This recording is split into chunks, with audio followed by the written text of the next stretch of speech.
एक रहस्यमय वायरस ने पूरी इंसानियत को खत्म कर दिया है। अब फिलिप मिलर पृथ्वी पर आखिरी इंसान बचा है। पिछले 1 साल से वो अकेला जी रहा है और अब अमेरिका में घूम घूम कर बाकी बचे लोगों को ढूंढने की कोशिश कर रहा है। हर राज्य में जाकर खाली शहरों में ऐलान करता है और म्यूजियम से कीमती पेंटिंग्स और आर्टिफैक्ट्स चुरा लेता है। लेकिन जब इंसानों की तलाश नाकाम हो जाती है तो फिलिप वापस अपने होमटाउन ट्यूसन लौटने का फैसला करता है। आखिरी उम्मीद के तौर पर वो हर बिलबोर्ड पर अलाइव इन टक्सन लिख देता है ताकि अगर कोई बचा हो तो उसे ढूंढ सके। ट्यूसन पहुंचकर वो अपने पुराने जर्जर अपार्टमेंट से जरूरी सामान पैक करता है और शहर के अमीर इलाके की एक गेटेड कम्युनिटी की ओर निकल पड़ता है। वहां वो सबसे बड़ा घर चुनता है और उसे अपना नया घर घोषित कर देता है। अगले कुछ दिनों तक फिलिप अपने नए महल को सजाने में लग जाता है। दीवारों पर लगती हैं दुनिया की सबसे मशहूर पेंटिंग्स, व्हाइट हाउस से चुराया गया मैट, एक असली डायनासोर की खोपड़ी, ऑस्कर अवार्ड्स और अरबों की चीजें। निकोलस केज इसे देखकर गर्व महसूस करता। हर रात सोने से पहले फिलिप भगवान से माफी मांगता है कि वो इतनी बार हस्तमैथुन कर चुका है और दुआ करता है कि मरने से कम एक औरत का चेहरा देख ले। शहर में अभी भी हजारों कारें पड़ी हैं जिनसे वो कहीं भी घूम सकता है। अब वो अंडरवियर पहनकर ग्रोसरी स्टोर जाता है और गन से दरवाजा तोड़कर अंदर घुसता है। सिर्फ 1 साल में उसने इंसानियत की सारी तहजीब भूल दी है। अब जब दिखाने वाला कोई नहीं बचा तो जो मन में आए वही करता है, जैसे स्टोर में रखे टिन के सारे डिब्बों को तहस-नहस करना और सैकड़ों एडल्ट फिल्म्स घर लाकर देखना। समय बिताने के लिए वो अपने आप से रैकेट बॉल खेलता है, लैंप और एक्वेरियम को बॉलिंग पिन की तरह इस्तेमाल करता है और कारों को आपस में टकराता है। ये सारी तबाही उसके अंदर थोड़ी सी हलचल जगाती है और अकेलेपन से लड़ने में मदद करती है। करीब 1 महीने बाद फिलिप का दिमाग धीरे धीरे बिगड़ने लगता है। अपने जन्मदिन पर अकेले बैठकर उसे एहसास होता है कि उसने पहले की जिंदगी की कितनी कदर नहीं की। उसे अपनी माँ की पुरानी जिंदगी की और उन इंसानों की जो अब कभी वापस नहीं आएंगे। कुछ महीनों बाद उसका आलीशान महल एक कूड़े के ढेर में बदल चुका है।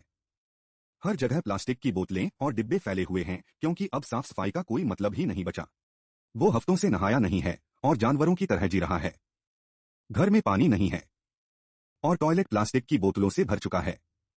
इसलिए अब वो डाइविंग बोर्ड में एक छेद करता है और अपने पूल को टॉयलेट बना देता है। वो एक बच्चों वाले छोटे पूल को मार्गरीटा से भर देता है, उसी में नहाता है और वहीं से पीता भी है।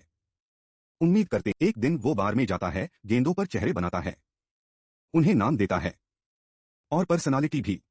वो उनसे वैसे बात करता है जैसे वो उसके असली दोस्त हों, क्योंकि अकेलापन जहां एक मैनेकिन पर उसका क्रश है। जब मैनेकिन का हाथ टूट जाता है तो फिलिप अपना आपा खो देता है। अब फिलिप को लगता है कि वो और नहीं जीना चाहता। वो पास की एक पहाड़ी पर जाता है जहां वो अपनी गेंदों को अलविदा कहता है। वादा करता है कि वो उन्हें हमेशा याद रखेगा।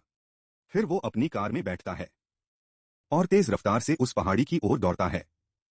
तभी अचानक उसे दूर से धुआं उठता दिखता है। वो कार रोक देता है और अपनी आंखों पर यकीन नहीं कर पाता।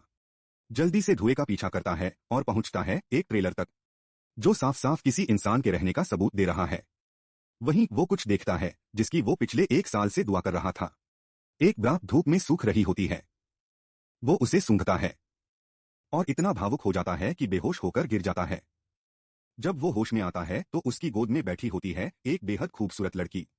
वो उसे चूमती है, लेकिन तभी उसकी आंख खुलती है। ये सब सपना था। असल में उसके सामने जो औरत खड़ी होती है वो उम्रदराज और कम आकर्षक होती है। वो फिलिप को सीपीआर देकर बचा रही थी। फिलिप शर्म से झूठ बोलता है कि उसके अंडरवियर गीले हैं क्योंकि वो तैरकर आया था, लेकिन लड़की यकीन नहीं करती। जब वो ज्यादा जोर देने लगता है तो लड़की बंदूक निकाल लेती है। फिलिप आखिरकार मान जाता है, हाँ मैंने पेशाब किया। बाद में दोनों अपना परिचय देते हैं। उसका नाम कैरोल है। वायरस से पहले वो एक एनालिस्ट थी। उसे अलाइव इन टक्सन वाला साइन दिखा तो वो देखने आ गई कि सच में कोई जिंदा है या नहीं। हालांकि फिलिप एक औरत से मिलने को तरस रहा था। कैरोल से मिलकर वो ज्यादा खुश नहीं है। वो उसकी बातें काटती है, जोक्स नहीं समझती और बात बात पर टोकती है। दोनों ग्रोसरी स्टोर जाते हैं। रास्ते में स्टॉप साइन तोड़ने पर कैरोल उसे टोकती है। फिलिप कहता है, अब कोई ट्रैफिक नहीं बचा तो रूल्स का क्या मतलब। लेकिन कैरोल मानती है, अगर हम रूल्स नहीं मानेंगे तो जानवर बन जाएंगे। वो गाड़ी एक हैंडीकैप्ड स्पॉट में पार्क करता है। कैरोल फिर नाराज होती है। इस पर फिलिप गाड़ी सीधे स्टोर में घुसा देता है। कैरोल उसके घर का टूर करती है और गंदगी देखकर चौंक जाती है। 2 पूल, एक में शौच एक में कचरा। वो पेंटिंग्स चुराने का भी ताना देती है, लेकिन फिलिप कहता है अब किसी की चीज नहीं बची। बाद में फिलिप उसे वापस कैंपसाइट भेज देता है। सुबह वो देखता है कि कैरोल उसके घर की सफाई कर रही है। वो बागवानी और सफाई के लिए जिद करती है। रात को फिलिप अपने बॉल दोस्तों से कहता है कि उसे लग रहा है जैसे वो शादीशुदा है और तलाक लेना चाहता है। अगले दिन कैरोल बगल वाले घर में शिफ्ट हो जाती है।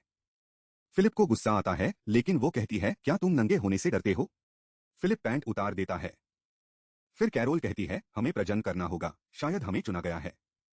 फिलिप जवाब देता है, मैं तुमसे सोऊंगा भी नहीं, चाहे तुम आखिरी औरत क्यों न हो। बाद में कैरोल कहती है कि अगर पानी लाकर गार्डन शुरू करें तो टमाटर उग सकते हैं। फिलिप मना करता है, लेकिन रात में चुपके से टमाटर खा जाता है। सुबह पकड़ा जाता है। कुछ दिन बाद कैरोल भी थक जाती है और अब वो भी फाउंटेन में टॉयलेट बना लेती है। फिर फिलिप उसका गार्डन बचाने के लिए पानी की पाइप जोड़ देता है। कैरोल खुश होकर उसे खाने पर बुलाती है। बात सेक्स की होती है, लेकिन कैरोल कहती है कि शादी से पहले नहीं करेगी। फिलिप शादी का प्रस्ताव देता है। अगले दिन दोनों चर्च में होते हैं। शादी के बाद जैसे ही चर्च से बाहर निकलते हैं, एक भीड़ उनका इंतजार कर रही होती है। फिलिप चिल्लाता है और फिर उसकी आंख खुलती है। फिर से सपना। अब कैरोल उसे खाने पर बुलाती है और कहती है कि राष्ट्रपति चुनते हैं। फिलिप खुद को राष्ट्रपति चुन लेता है। फिर शादी की तैयारियां शुरू होती हैं। कैरोल सजावट करती है और फिलिप को रिंग्स लाने की जिम्मेदारी मिलती है। लेकिन फिलिप बॉल दोस्तों के साथ बैचलर पार्टी करता है, मैनिकिन को अलविदा कहता है। शादी के वक्त रिंग्स नहीं होती, कैरोल शादी तोड़ देती है। फिलिप माफी मांगता है और उसे ज्वेलरी शॉप ले जाकर जितनी चाहो रिंग्स दिलाता है। शादी होती है और दोनों पति पत्नी बनते हैं। रात को वो साथ सोते हैं, लेकिन कैरोल बातों से रोमांस खराब कर देती है। अगली सुबह वो रैकेटबॉल खेल रहा होता है और कैरोल भी साथ में खेलती है। फिर दोनों एक दूसरे के अंदाज में मस्ती करते हैं, आग लगाना, बियर क्रश करना, मैनिकिन से मिलना। कैरोल मैनिकिन से लड़ती है क्योंकि वो उसके पति को घूर रही थी। अब पहली बार फिलिप को लगता है कि शादी ठीक फैसला था। लेकिन तभी घर लौटते वक्त उनकी कार एक लिमो से टकरा जाती है। बाहर आती है एक बेहद खूबसूरत औरत। और अब फिलिप को लगने लगता है शायद उसकी शादी एक गलती थी। आगे क्या होगा जानने के लिए देखिए इस सीरीज का अगला भाग सीरीज रिकैप पर।